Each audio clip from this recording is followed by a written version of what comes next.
Ainda está sendo gravado. O quê? Sparapan.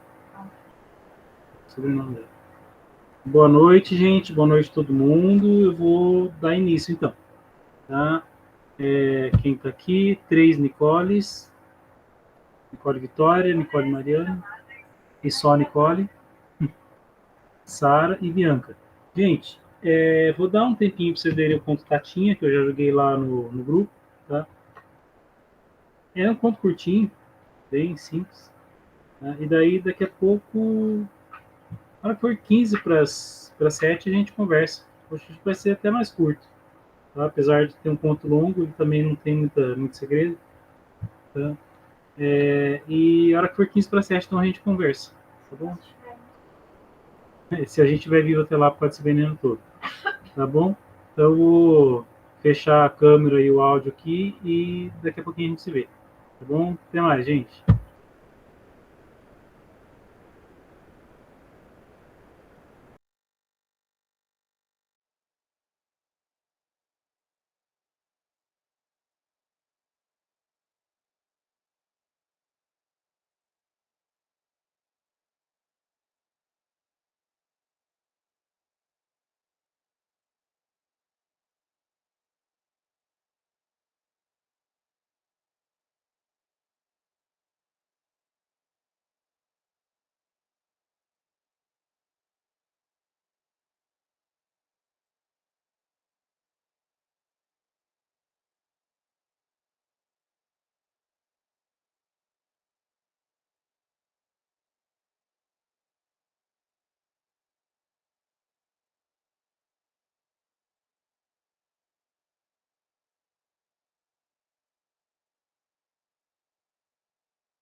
Tô de volta. E aí, pessoal, terminaram de ler? Acho que sim, né? Curtinho o conto. Vou falar primeiro do Catarina Rodrigues da Silva. Vão confirmando se terminaram de ler, se gostaram. Daqui a pouco eu leio os comentários. Bom, nenhum desses contos são contos muito complexos, né? Um deles fala bastante pessoalmente a minha pessoa. Mas vou começar com Catarina, que é o grande, né, que vocês leem em casa. O conto Catarina Rodrigues da Silva é inventado, sim, mas aquela coisa, ele é inventado com base em coisas que meu pai viu, né? Então, vocês já ouviram falar uma expressão fala mais que o homem da cobra? Né? Eu já ouvi essa expressão. Eu estou vendo essa expressão. Você que fala mais que o homem da cobra? Você fala mais que o homem da cobra. Você. É você. Você. É você. Mas enfim.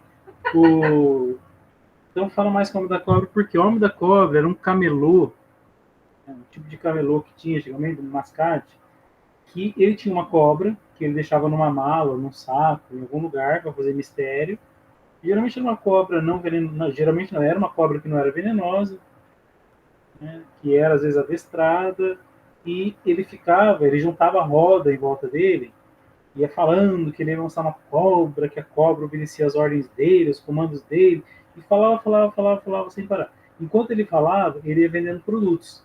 Então vendia pomada, canivete, quinquilharias, e sempre assim, a pomada era milagrosa, curava tudo que era tipo de coisa, assim, a pomada que servia para tudo. E geralmente era um creminho que ele comprava lá, genérico, ânforazinha, qualquer coisa que não servia para nada, e ele falava que era uma pomada genérica qualquer que ele falava que servia para tudo.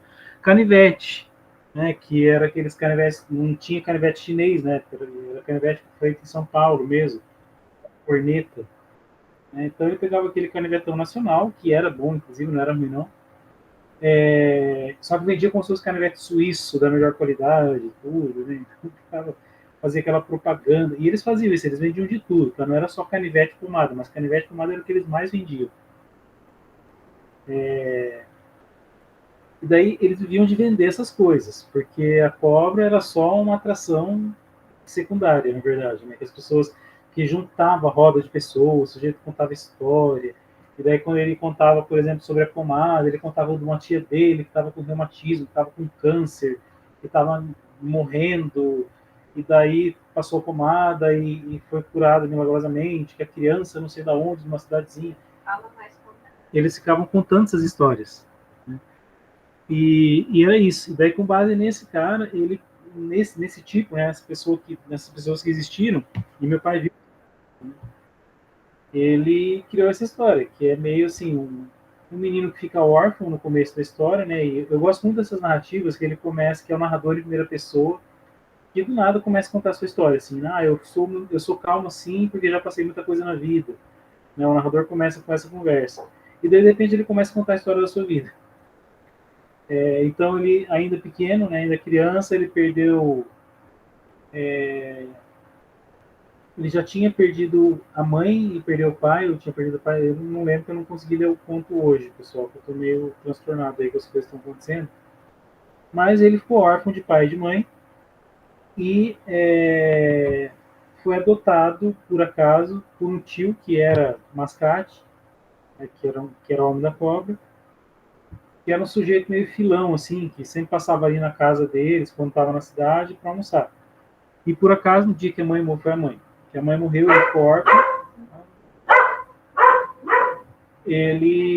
Esse tio estava lá, e estava aquele monte de vizinho em volta, aquela casinha pobre e tudo, e ele falou, bom, agora eu vou tomar conta de você, né? Porque o moleque estava órfão, pegou e levou o moleque embora. E levou o menino para acompanhar ele, inclusive, na profissão dele. Então o moleque virou ajudante do tio. E o tio, ele não era uma pessoa exatamente muito boa em alguns aspectos. Né? Então ele dava lá o menino viver, o menino não tinha parte em nada do que eles faziam, porque o que acontece? O menino começa a adestrar a cobra e começa a criar um relacionamento com a cobra. né? Tanto que ele dá um nome para ela, Catarina. E como o sobrenome dele era Rodrigues da Silva, ela vira Catarina Rodrigues da Silva, né? Depois, é o título do conto. E o menino começa a criar esse relacionamento com a cobra, porque ela era completamente solitária. Era ele, o tio e a cobra. O tio largava ele trancado no quarto e ou ia comprar as coisas que ele precisava comprar para revender, ou ia para a farra, para a zona. E, e o tio começa a ganhar mais dinheiro com o sobrinho, por quê? Porque as pessoas se encantavam com aquele moleque que fazia os truques com a cobra. Né? Então ele passava que alho no dedo, e daí meio que treinou. Ele condicionou a cobra, né? Condicionou o animal a fazer determinadas coisas quando ele dava determinados comandos, porque ela sentia o cheiro do alho no dedo dele. Então ele botava o dedo aqui, a cobra fazia uma coisa, botava o dedo ali, fazia tal gesto, a cobra fazia tal coisa, meio que parecia que a cobra estava conversando com ele, né? Então as pessoas se encantavam com aquela criança nova, né? E a cobra obedecendo, a cobra boazinha, daí o número de vendas do tio aumentou muito. As pessoas eles compravam justamente porque estavam com dó do menino. E vai fazendo sucesso, de cidade em cidade, andando. Só que o tio, assim, não dava nenhum dinheiro, nenhum centavo pro menino, né? E largava ele fechado no quarto, às vezes ele ficava lá passando fome 2 dias até o tio reaparecer com cheiro de zona, é, camisa cheia como é que fala, marca de batom. E o menino perguntava, mas cadê os canivetes? Ele falava, vou sair para comprar canivete. Eu voltava no dia seguinte, né, com cheiro de zona, e o sobrinho falava, cadê os canivetes? Ah, não tem, você não me enche o saco, moleque. Meio que maltratava o menino, né? Mas ele vai levando essa vida. Né? Ele vai aguentando essas agruras, essas dificuldades, ele vai aguentando isso, e vai. O consolo dele era a cobra, né, que era a única amiga que ele tinha. E um belo dia, né, numa determinada cidade, estão lá no boteco e aparece uma equipe de TV. Eles não estão no boteco, eles estão na rua e aparece uma equipe de TV filmando, olha que legal, uma curiosidade, etc. E o cara assim vai, desce, dá entrevista e fala, e mostra o sobrinho, não sei o que, não sei o que, não sei o que. Depois vê eles aparecendo na TV e eles são convidados a participar de um programa, né, um talk show, né, para ser representado, mas na verdade era uma armadilha. Né. Esses programas um pouco sensacionalistas que tem, nesse programa eles fizeram bem, que leva a pessoa de surpresa, a pessoa pega de surpresa, ela tá fazendo algo errado e ela tem que se explicar ali no programa. Geralmente eles fazem isso com o marido que tá traindo a esposa descobriu, programa de baixaria, né, para grande audiência, esses que passam de tarde. Só que nesse caso eles levam o menino com a cobra para ele se apresentar, o tio vai achando que é ele que vai ser a estrela do programa, né, que ele vai ficar famoso, que vai ganhar cachê e tudo, vai pede lá um cachê, inclusive, para a emissora. O pessoal fala, depois a gente conversa isso. A apresentadora começa a entrevistar o menino, fala assim, mas então, você vai para a escola? Como é que foi? Ele vai contando a história da vida dele, aí o tio já começa a olhar nervoso, já sabe que tem algo errado, né? E fala, não, quer dizer que seu tio não te matriculou em escola nenhuma, você não tá aprendendo nada, etc, etc. Aí a entrevistadora volta pro, né, tudo naquela base sensacionalista, mas ali estão fazendo algo certo, que era o menino que estava sendo explorado. Né? E daí o cara não sabe o que responder, fica gaguejando, eles começam a botar ele contra a parede, aí dali a pouco chega a assistente social, que já estava combinado que... E daí, ali no meio daquilo, o tio tem que se explicar para a polícia, o menino já é levado embora pelo assistente social, né? E a gente fala assim, o Estado não deve se meter na família, mas aí não é a família que está exatamente, não é uma família, um cara que está explorando um menor de idade, então tem que se meter. E daí o moleque, o menino, o tio já vai escoltado pela polícia para dar explicação na delegacia, né? O menino é levado para um abrigo, que era o abrigo de um padre, né? Daí ele fica assustado, a cobra, ele não sabe fazer, ele tá com a cobra ainda, parece, né? Ele levou a cobra com ele. E ele não ia poder ficar com. Ele volta, ele vai. Daí tem toda aquela aventura, né? Ele vai criando aquela aventura. Ele vai, ele pega a cobra, ele leva pro meio do mato, debaixo de uma ponte, debaixo de um viaduto. A cobra não quer ir embora, e daí tem aquela coisa daquela coisa mais sentimental que ele trabalha ali, né? A cobra não quer se despedir dele, a cobra quer ficar com ele vai, ele dá uma enxotadinha na cobra, Aí quando ela começa a descobrir o mato, ela redescobre a natureza dela e vai embora. E ele vai aliviado e ele volta para o abrigo. Né? Porque ele volta para o abrigo, o padre, ninguém viu ele fugindo, inclusive. Né? Ele fugiu, foi lá levar a cobra para o meio do mato, voltou, e decorou o caminho, que era um menino inteligente. Né? Ele fala o tempo todo que era um menino esperto, um menino sabido, que descobria as coisas sozinho, aprendia, né? Sabia se virar, até porque com o tio daquele, se ele não soubesse se virar, ele estava ferrado. E daí os moleques estão lá assistindo televisão, eles chegam, ele começa a olhar um livro de cobras na biblioteca do padre lá, né? Começa a olhar interessado, aí ele fica triste, começa, né, ficar com uma cara de choro, o padre pergunta, tá com saudade de alguém? E daí ele chora. Né? Essa parte que vai mexer com o nosso sentimento, a gente vai ficar triste, ele vai se colocar no lugar do menino.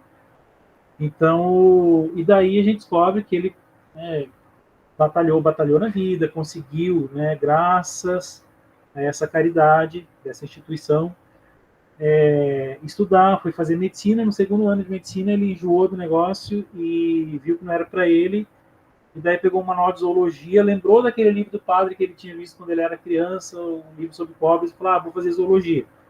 Deixou matrícula, passou para outro curso e virou um zoólogo, né? E daí tá ali no presente da narrativa, né? No presente desse personagem, ele falando, né, que tem um vidro, um vidrozinho em branco, né? Sem nada lá dentro, que está escrito Catarina Rodrigues da Silva, que é a cobra, que é, vamos dizer assim, é como se fosse uma homenagem à cobra da qual ele gostava tanto. Né? Que ainda está fedendo? Já está fedendo veneno na sala aqui.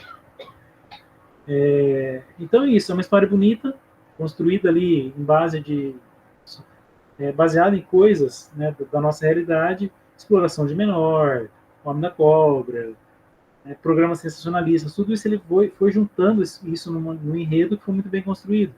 Né? Então é muito bonito, eu gosto muito desse conto. Nossa, e ele tem uma característica desses contos dos anos 90, vamos dizer 95 para frente, que ele abandona aquele realismo muito cru, muito cruel dos anos 70, 80, e eles, como eles começam a ser publicados em antologias de editoras juvenis, eles têm um apelo um pouco mais sentimental, eles têm uma leveza maior, e tem essa coisa de fazer, assim, ficar com o coração um pouco, né, triste, de você chorar por causa do morte do cachorro, por causa da cobra e tudo. Né? É bem interessante. Que foi? Não estou com ânsia de choro, não. Agora, o Tatinha, ele nem chega a ser um grande conto, um conto memorável, mas eu gosto muito dele porque ele diz a respeito a mim, né? Porque eu sou esse menino dessa história aí. Tá? Vou contar um pouco para vocês da história real da Tatinha, tá? Porque não é exatamente como está ali no conto. Então, o que acontece no conto? O menino acorda, um dia muito frio, ali é frio londrinense, inverno londrinense, então, assim, tá aquele frio de você fazer fumacinha com a boca. Quando você fala. Não é tão frio. Não é tão frio quanto na Viraí, mas é bem frio. E o menino vai lá atrás da cachorra, a cachorra tá. Né, daí ele vai lá acordar os pais, porque a Tatinha não acorda. Fala assim, é por causa do frio, né? Ela fala, não, mas ela sempre sai, mesmo quando tá mais frio do que hoje. Daí a mãe olha pro pai, o pai já compreende que tem alguma coisa errada, suspira e vai. Né? E daí vai lá, cutuca a cachorra, ela tá dura ali já, né? Quietinha, morreu. Então o menino chora, ele fica triste, ele não quer comer o café da manhã, ele pula. Aquele mesmo processo de luto que a gente vê passando, por exemplo, com o avô e as crianças lá no dia em que o Faísca morreu. Ele fica triste, ele chora, tal, vai relembrando, vai rememorando a vida dele com a Tatinha, né? Porque é como se ela existisse desde que ele era criança. Então foi a primeira cachorra que ele teve, ele tinha todo um relacionamento com ela, tinha toda uma conexão com ela, né? Com aquele bichinho, aquele animal de estimação. E tudo muito triste.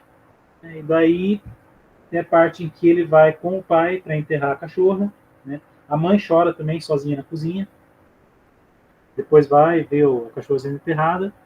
Eles enterram, põe uma arvorezinha, uma mudinha ali e tudo. E isso é muito importante, essa conexão do pai com o filho, né, para enterrar um entezinho querido. Então tem toda essa questão do aprendizado sobre o luto que vai tendo aí. E termina com o moleque depois, ele vai os meninos da rua chamam ele vai, brinca, dali a pouco já passou aquele luto maior, ele está lá indo mostrar o túmulo, né, o lugarzinho onde ela foi enterrada. E termina por aí. Né? Então é um conto bem simples, mas é uma história bonita. Né? De novo, sobre aprendizado do luto com animais de estimação. Tá? E a história real qual que é? Não é desse jeito que aconteceu. Tá? A Tatinha foi a minha primeira cachorra mesmo, só que ela não era nem minha, ela era da minha irmã. Porque a Tatinha era mais velha que eu. Eu nasci em 80, a Tatinha acho que é de 78. Então ela era a cachorra da minha irmã mais velha, né, que chama Rita, e o apelido dela era Tata. E como era a primeira cachorra que a Rita ganhava, né, que a Tata ganhava, deu o nome de Tatinha. E quando eu nasci, a Tatinha já era adulta. Eu já tinha 2 anos de idade. Então, assim, ela foi minha primeira cachorra. Eu cresci acostumado com a Tatinha. E tivemos outros cachorros no meio do caminho, mas a Tatinha que ficou assim, ela durou 19 anos. Então, quando 19, 18, sei lá. Eu sei que eu estava com 14 anos, assim, chegando aos 14 anos, e ela morreu mais ou menos nesse ano, 94. Então, 78 a 94, quanto foi? Enfim, a bichinha nasceu em 1978 e morreu em 1994. E eu vou contar bem a história como é que foi. Então, eu já tinha 13 para 14 anos, eu não era 16 anos. Né? Então, era... então acho que ela não é de 78, não, ela é de antes.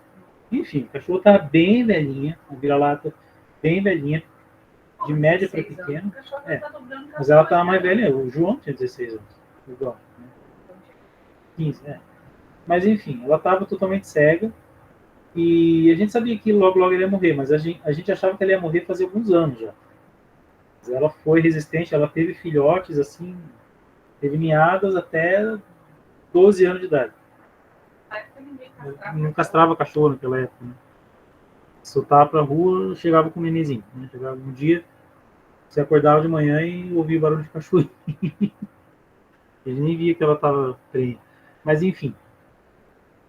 Então eu já era adolescente, meus pais não moravam juntos, não eram mais casados, né? Eram divorciados.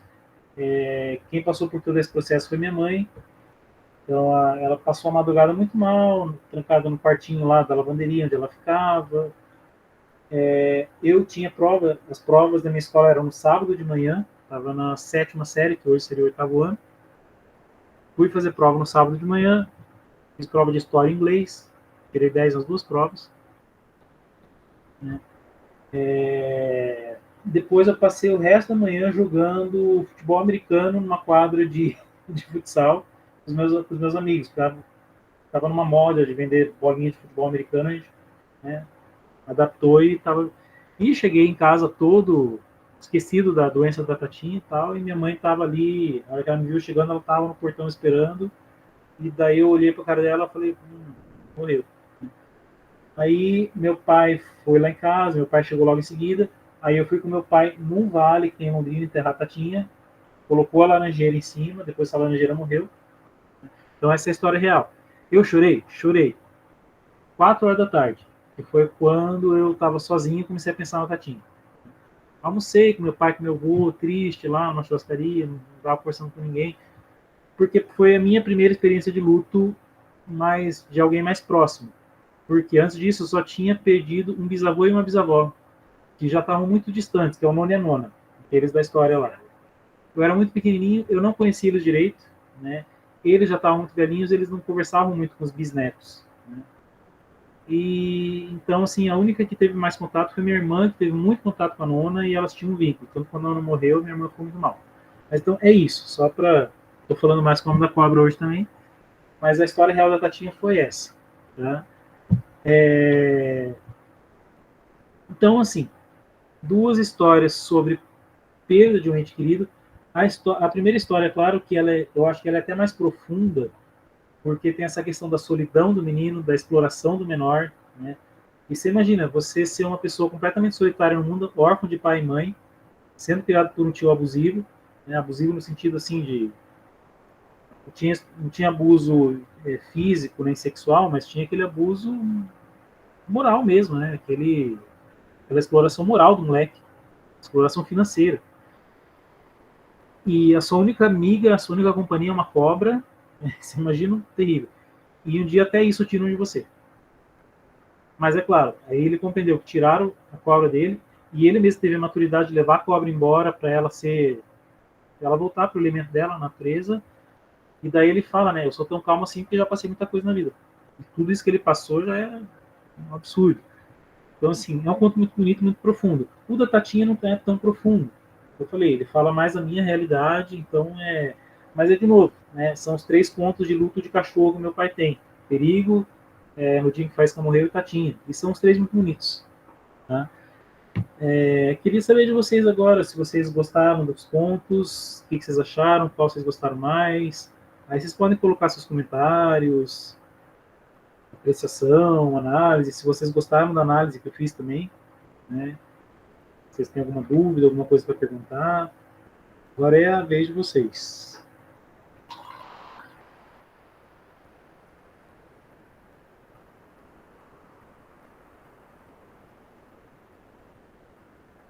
Você gostou?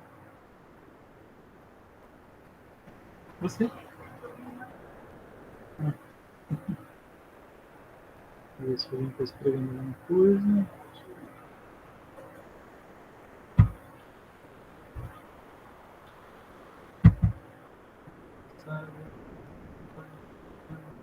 Não, mas ele chegou depois. Se alguém escreveu alguma coisa, ninguém vai escrever nada hoje, não vai falar nada? Nossa, a Alessandra chegou agora.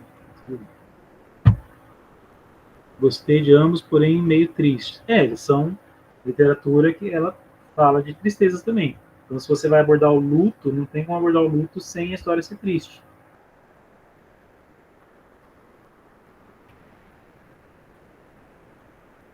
Mas a gente tem que ver que elas são profundas, né? Vânia gostou muito dos dois. Legal.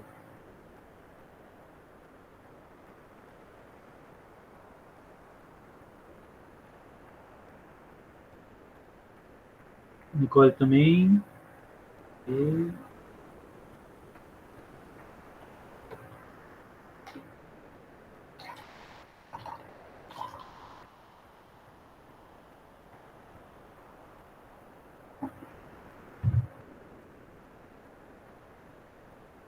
Bom, pessoal, então é isso por hoje, né? Se alguém quiser comentar alguma coisa, vai comentando enquanto eu me despeço. A análise hoje foi essa, mais simples. Para a semana que vem. Ixi, peraí que eu vou ver o que é para a semana que vem que eu esqueci. A gente já vai para outro módulo, inclusive.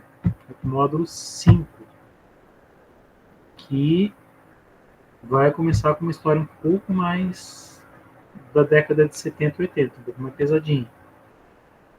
Mas não é tão pesado assim. Deixa eu ver. Só uma coisa aqui. Deixa pais e filhos. Então, se não me engano, vocês vão ler em casa. Deixa eu ver aqui.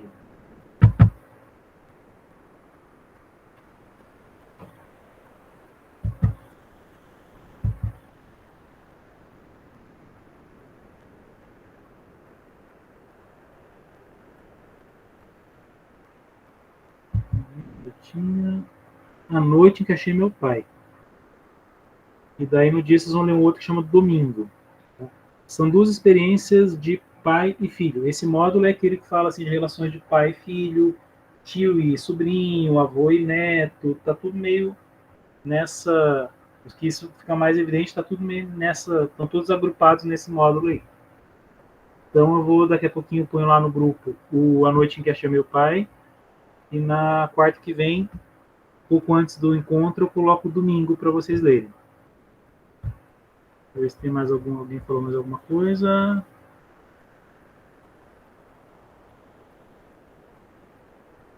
Deixa eu ver aqui. Deixa eu ver o que é isso aqui. A Alessandra mandou um link.